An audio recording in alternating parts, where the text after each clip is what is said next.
கேள்விப்பட்ட மாதிரி இருக்குதுல்ல? ஒன்றும் இல்லைங்க, விட்டமின் D3 பற்றி தான் பேசிட்டு இருக்கிறேன்.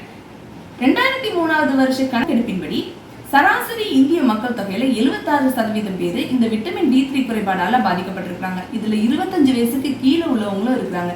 சரி, இந்த விட்டமின் D3 நமக்கு உடம்புல அப்படி என்ன முக்கியத்துவம் வாய்ந்தது அப்படின்னு பார்த்தோம்னா, நம்ம உடம்பு கால்சியம் மற்றும் பாஸ்பரஸ் அப்சர்வ் பண்றதுக்கு இந்த விட்டமின் D3 தான் ரொம்பவே ஹெல்ப் பண்ணுதுங்க.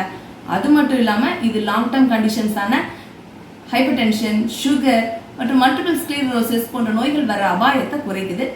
போன் ப்ராப்ளம்ஸ் வராம இது ரொம்பவே பாதுகாக்குது. இந்த விட்டமின் D3 குறைபாடால என்னென்ன பிரச்சனைகள்லாம் வருதுன்னு பார்த்தீங்கன்னா, போன் தன்னோட டென்சிட்டியை இழந்து ஃப்ராக்சர் ஆகிறதுக்கு உண்டான அபாயம்லாம் ஏற்படுதுங்க. மசில்லாம் வீக்னஸ் ஆகுது, அதாவது தசைகள் வீக்னஸ் ஆகி நடக்கவே முடியாத அளவுக்கான பிரச்சனைகள் உண்டாகுது. பெண்களுக்கு பீரியட் ப்ராப்ளம்ஸ், பாலிசிஸ்டிக் ஓவரிஸ், கருத்தறுத்தல்ல பிரச்சனை, இந்த மாதிரி பிரச்சனைகள்லாம் ஏற்படுது.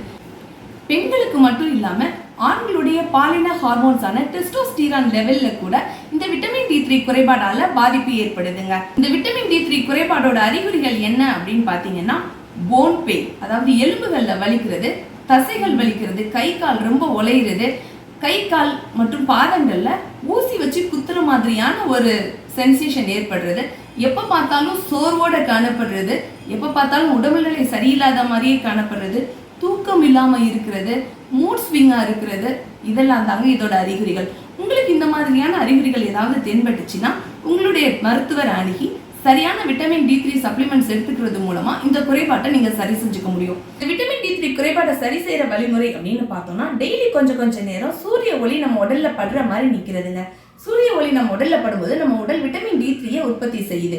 அதனால ஒரு 10 இருந்து 15 நிமிஷம் ஒரு நாளைக்கு அப்படிங்கிற கணக்கு வச்சு டெய்லி நம்ம சூரிய ஒளியில நின்னோம்னா நம்ம விட்டமின் D3 சூரிய ஒளியில இருந்து பெற்றுக்க முடியும்.